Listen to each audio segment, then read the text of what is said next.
Hello, जय हिंद दोस्तों। आप सबों का हमारे चैनल पे बहुत बहुत स्वागत है। कैसा चल रहा है आप लोगों का जेटेट की तैयारी? आशा है कि बहुत ही अच्छे तरीके से आप लोग तैयारी कर रहे होंगे।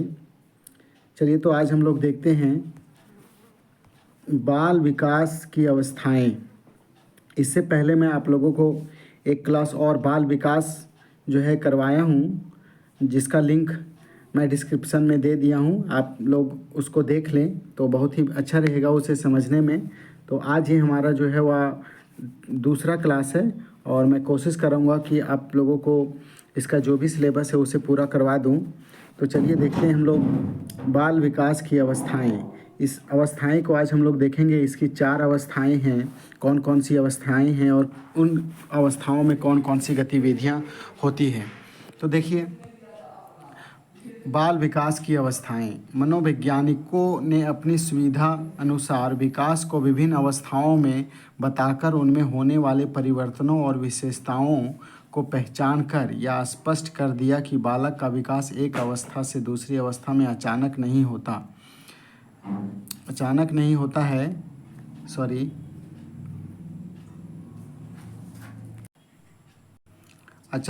होता है, बल्कि विकास की गति स्वाभाविक रूप से क्रमशः होती रहती है। विभिन्न विद्वानों ने बालकों के विकास को निम्न प्रकार से वर्गीकृत किया है। अर्थात बोला जा रहा है कि बालक के जो है अवस्था जो है वह एक अवस्था से दूसरी अवस्था में अचानक कोई भी तरह का विकास जो है वह नहीं होता, बल्कि विकास जो है वह एक स्वाभाविक रूप से क्रमबद्ध तरीके से होता रहता है। तो देखते हैं हम लोग अलग अलग विद्वानों के अनुसार।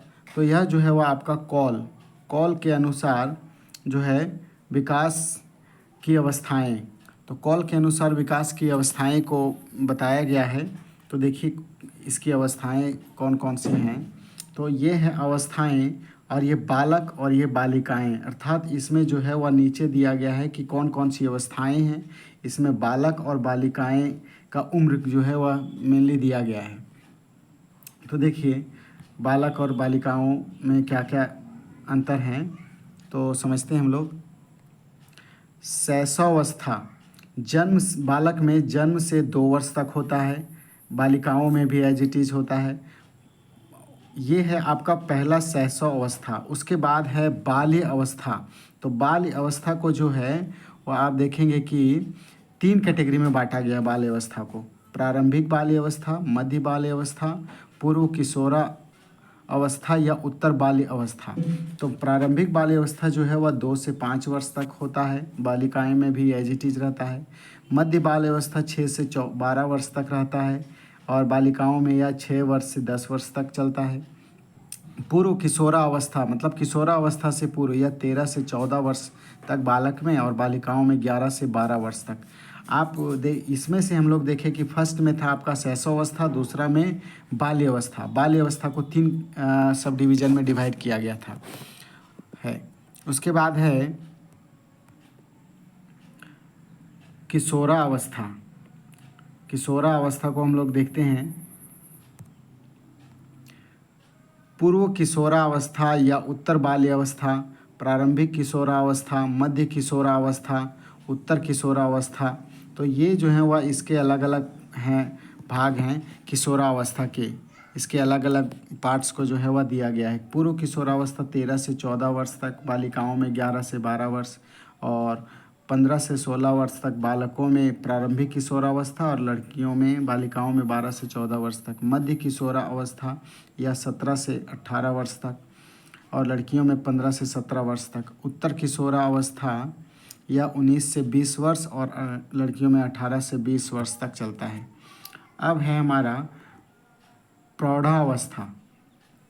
तो प्रौढ़ावस्था को जो है वह 3 भाग में बांटा गया है। प्रारंभिक प्रौढ़ावस्था या बालक में 21 से 34 वर्ष तक चलता है, लड़कियों में एज इट इज सेम ही उम्र रहता है। मध्य प्रौढ़ावस्था या बालक में 35 से 49 वर्ष तक चलता है, बालिकाओं में भी एज इट इज चलता है। अब इधर में जितने भी हैं वह महिलाओं या बालिकाओं में वही चलता है। उत्तर बाल प्रौढ़ावस्था या 50 वर्ष से 64 वर्ष तक चलता है प्रौढ़ावस्था।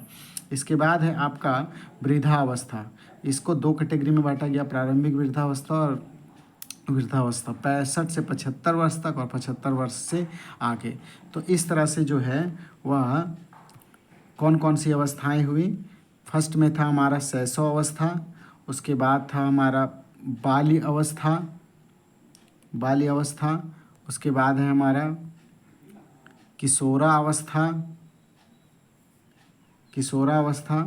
उसके बाद आपका है प्रौढ़ावस्था और अंत में है वृद्धावस्था।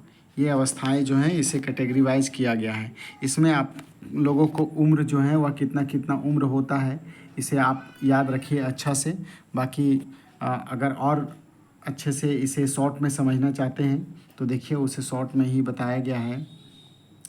सामान्य रूप से मानव विकास को 5 अवस्थाओं में बांटा जाता है। 5 अवस्थाओं में बांटा जाता है। कौन कौन सी अवस्थाएं? गर्भावस्था, जो गर्भधारण से जन्म तक चलता है, गर्भधारण से लेकर के जन्म, जब तक जन्म नहीं होता बच्चे का तब तक की अवस्था को गर्भावस्था का बोला जाता है। दूसरा है शैशव अवस्था, जो कि जन्म से लेकर के 5 वर्ष तक की उम्र को शैशव अवस्था बोला जाता है। तीसरा है बाल्य अवस्था, 6 से 12 वर्ष तक, 6 से 12 वर्ष तक जो है वह बाल्यावस्था कहलाता है। किशोरावस्था या 13 से 18 वर्ष तक की अवस्था कहलाती है। और प्रौढ़ावस्था, यहाँ पर थोड़ा सा टाइपिंग मिस्टेक है, प्रौढ़ावस्था 19 से अधिक वर्ष के बच्चों को बोला जाता है। तो आप लोग जो है ज़्यादातर आप लोग किशोरावस्था, ये बहुत ही महत्वपूर्ण है। 2016 वाले जेटेट में इसी अवस्था का जिक्र ज़्यादा किया गया था। किशोरावस्था जो है वह 13 से 18 वर्ष तक की अवस्था को किशोरावस्था बोला जाता है।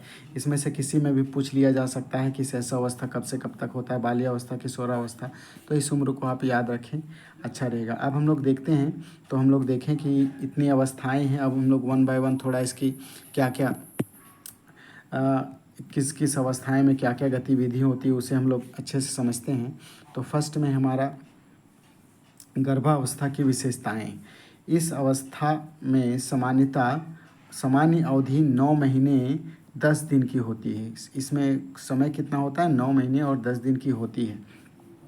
इस अवस्था में विकास की गति तीव्र होती है। विकास की गति जो होती है, शारीरिक विकास की गति, वह बहुत ही तीव्र होती है। इस अवस्था में अधिकांश विकास शिशु के शरीर में होते हैं, अर्थात इसमें विकास जो है वह शिशु के शरीर में ज़्यादातर देखने को मिलता है। देखिए अब इस अवस्था को 3 उप अवस्थाएँ हैं। 3 उप अवस्थाएँ कौन कौन सी? डिम्बावस्था, पिंडावस्था और भ्रूणावस्था। ये 3 अवस्थाएं आप याद रखेंगे कि कौन कौन सी इसकी अवस्थाएं, डिम्बावस्था, पिंडावस्था और भ्रूणावस्था, ये इसकी 3 अवस्थाएं हैं। तो इस तरह से गर्भावस्था की विशेषताएं को यह है। दूसरा में है हमारा शैशवावस्था।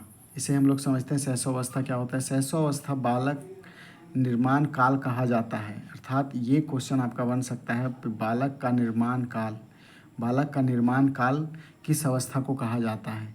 तो यह अवस्था जन्म से 5 वर्ष तक, जन्म से कितनी वर्ष तक, यानी कि 0 से लेकर के 5 वर्ष तक जो है इस अवस्था को जो है वह शैशवावस्था बोला जाता है। जन्म से 5 वर्ष तक मानी जाती है। जन्म से 3 वर्ष तक पूर्व शैशवावस्था और 3 से 5 वर्ष की आयु उत्तर शैशवावस्था। इसे भी 2 भाग में बांटा गया है कि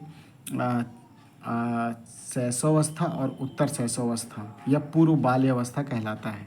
अब हम लोग देखते हैं शैशवावस्था की मुख्य विशेषताएं क्या है। शैशवावस्था की मुख्य विशेषताएं कौन कौन सी इसमें विशेषताएं होती है। पहला हमारा शारीरिक विकास में तीव्रता। इस अवस्था में शारीरिक विकास काफ़ी तीव्र गति से होती है। मानसिक क्षमताओं में तीव्रता। इस अवस्था में मानसिक क्षमता भी बहुत तीव्र गति से होती है। सीखने में तीव्रता होती है इस अवस्था में, शैशवावस्था में। दोहराने की प्रवृत्ति, किसी भी चीज़ को वो बार बार दोहराता है। जिज्ञासा की प्रवृत्ति, जिज्ञासा होती है। आप छोटे बच्चों को अपने घरों में भी देखे होंगे कि कुछ भी चीज़ें को वो देखते हैं तो उसके बारे में जानने को ललायित होते हैं। दूसरों पर निर्भर वो छोटे बच्चे होते हैं, दूसरों पर निर्भर होते हैं। आत्म प्रेम की भावना, उसमें अपने परिवार के प्रति प्रेम की भावना होती है। 8वां नंबर पे है हमारा नैतिकता का अभाव। उनमें नैतिकता नहीं होती है, वो नासमझ एक तरह से होते हैं नैतिकता के मामले में। 9वां है मूल प्रवृत्तियों पर आधारित व्यवहार। 10वां है सामाजिक भावना का विकास। धीरे धीरे सामाजिक भावना का विकास होता है। दूसरे बालकों में रुचि या अरुचि छोटे बच्चों में होती है। संवेगों का प्रदर्शन, अनुकरण द्वारा सीखने की प्रवृत्ति, आप देखेंगे कि छोटे बच्चे जो होते हैं वो बड़े को देख करके अनुकरण करके सीखते हैं। बड़े अपने घर में मम्मी पापा चाचा चाची को देख करके सीखते हैं। अगर कोई उनके घर में कुछ काम कर रहे होते हैं तो उस तरह के काम को जो है वह अनुकरण करके वह सीखते हैं। कल्पना की सजीवता होती है, काम प्रवृत्ति की भावना होती है। ये सारे जो प्रवृत्तियाँ होती है यह शैशव अवस्था में आपको देखने को मिलता है कि शैशव अवस्था में किस तरह से बच्चे जो है वह कार्य करते हैं। इसकी मुख्य विशेषता ये शैशव अवस्था की थी। अब हम लोग देखते हैं शैशव अवस्था में शिक्षा। शैशव अवस्था में शिक्षा किस प्रकार से होता है। तो शिक्षा जो है वह शैशव अवस्था में उचित वातावरण की उपलब्धता, स्वास्थ्य पालन पोषण की व्यवस्था, स्नेहपूर्ण व्यवहार, जिज्ञासा की संतुष्टि, सामाजिक भावना का विकास, मानसिक क्रियाओं के लिए उचित अवसर,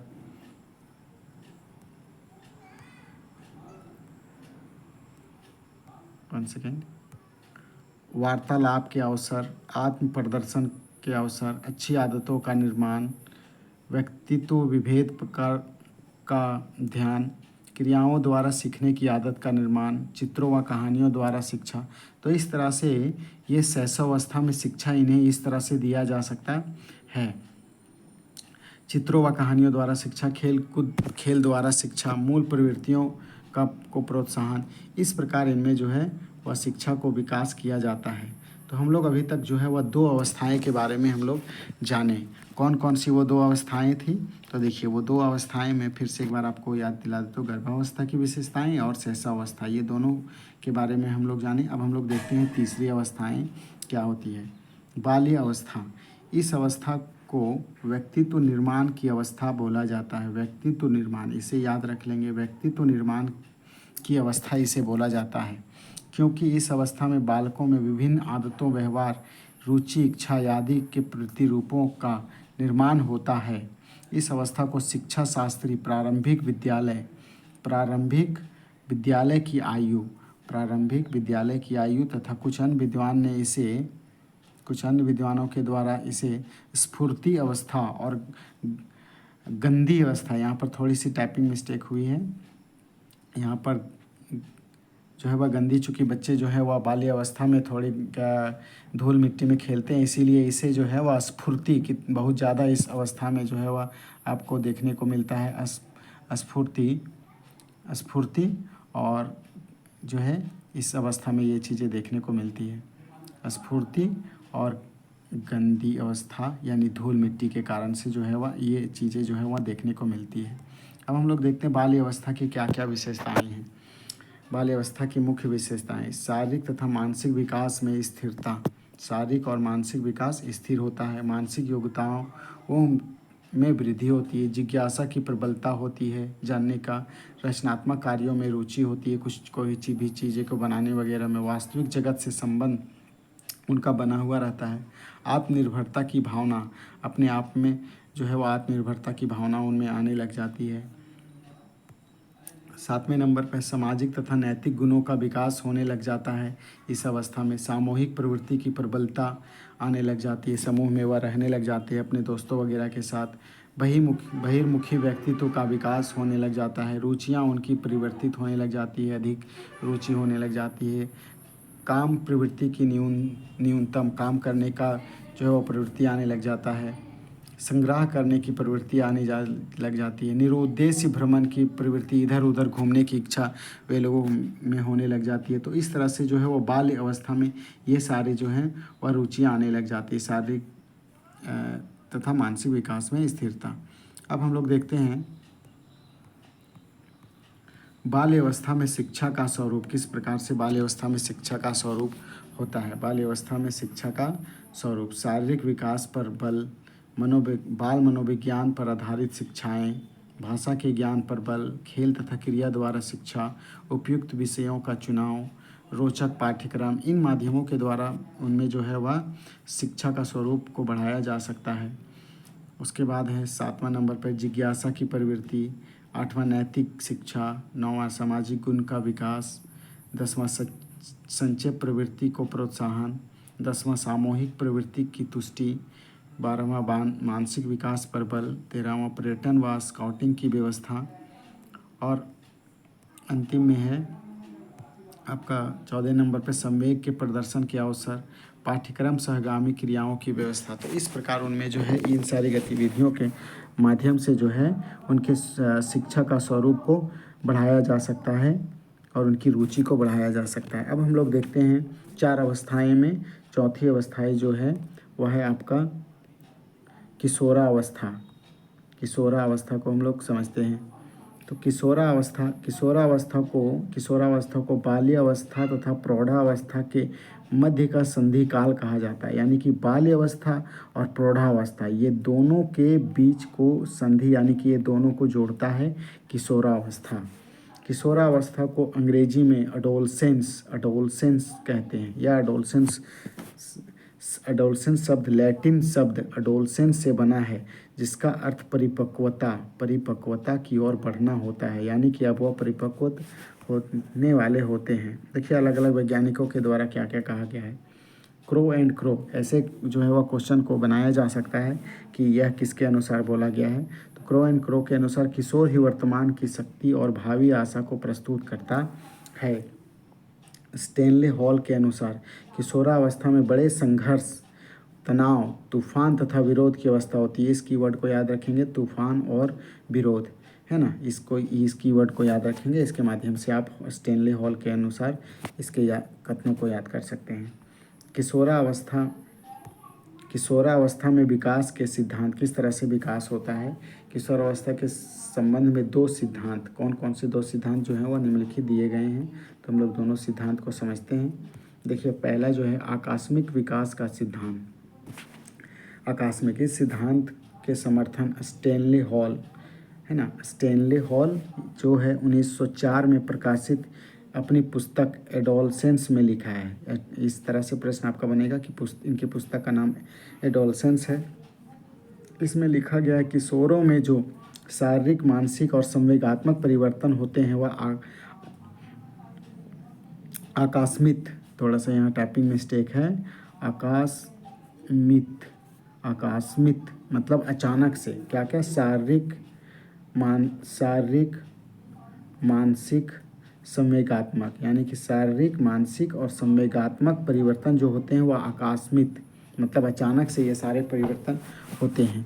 अब देखिए दूसरा सिद्धांत क्या है। तो दूसरे सिद्धांत को जो है वह बताया गया क्रमिक विकास का सिद्धांत, क्रम के अनुसार विकास। इस सिद्धांत के समर्थकों में किंग, थॉर्नडाइक और होलिकवर्थ प्रमुख हैं। इनका मानना है कि किशोरावस्था में शारीरिक, मानसिक और संवेगात्मक परिवर्तन निरंतर होते रहते हैं। तो इस तरह से क्रमिक विकास का सिद्धांत है। अब देखते हैं हम लोग किशोरावस्था की मुख्य विशेषताएं, क्या क्या इसकी विशेषताएं होती है। शारीरिक विकास में तीव्रता एवं दृढ़ता, इनका शारीरिक विकास बहुत तीव्र गति से होता है। मानसिक योग्यताओं का विस्तार होने लग जाता है। स्थिरता, समायोजन का अभाव इनमें पाया जाता है। घनिष्ठ व्यक्तित्व, मित्रता जो है वो आपको देखने को मिलेगा किशोरावस्था में। अब 14-15 साल के बच्चों को आप देखेंगे ज़्यादातर घनिष्ठ व्यक्तित्व, मित्रता बनाते हैं। व्यवहार में विभिन्नताएं देखने को मिलता है। स्वतंत्रता व विद्रोह की भावना आ जाती है। किसी भी चीज़ में तुरंत ही आपके जो है वह क्रॉस जवाब देने लग जाते हैं। काम शक्ति की परिपक्वता होती है। रुचियों में परिवर्तन आने लग जाता है उनमें। देखते हैं आगे। समूहों का महत्व होता है, अपने दोस्त वगैरह बनाने लग जाते हैं। ईश्वर तथा धर्म में विश्वास जगने लग जाता है। वीर पूजा की भावना आने लग जाती है। स्वाभिमान की भावना अपने आप के प्रति जग जाता है। अपराध प्रवृत्ति का विकास होने लग जाता है इसी उम्र में। समाज सेवा की भावना आ जाती है। स्थिति व महत्व की अभिलाषा, व्यवसाय की चिंता होने लग जाती है। जीवन दर्शन का निर्माण होने लग जाता है। अर्थात इस तरह से जो है वह किशोरावस्था की ये सारी विशेषताएं हैं। इसे आप अच्छे से एक बार नहीं 2-3 बार रिवीजन कर लेंगे। अब हम लोग देखते हैं किशोरावस्था में शिक्षा का स्वरूप किस प्रकार होता है। अभी वर्तमान समय में शारीरिक विकास के लिए शिक्षा, मानसिक विकास के लिए शिक्षा, संवेगात्मक विकास के लिए शिक्षा, व्यक्तिक विभिन्नताओं के अनुसार शिक्षा दिया जाता है। सामाजिक संबंधों की शिक्षा, यौन शिक्षा, किशोरों के साथ वयस्क जैसा व्यवहार।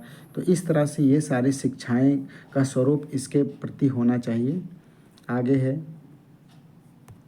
धार्मिक व नैतिक शिक्षा, उपयुक्त शिक्षण विधियों का प्रयोग, बालक और बालिकाओं के पाठ्यक्रम में विभिन्नता पाया होता है।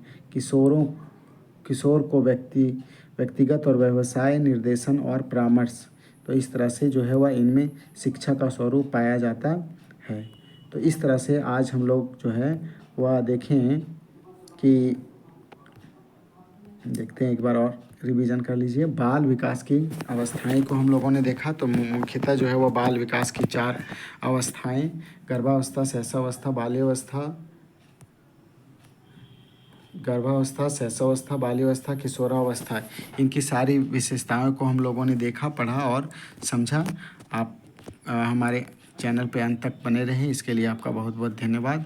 और आगे के वीडियो के लिए भी हमारे चैनल पर बने रहें, इसके लिए आप हमारे चैनल को सब्सक्राइब करें, लाइक करें, कमेंट करें। धन्यवाद।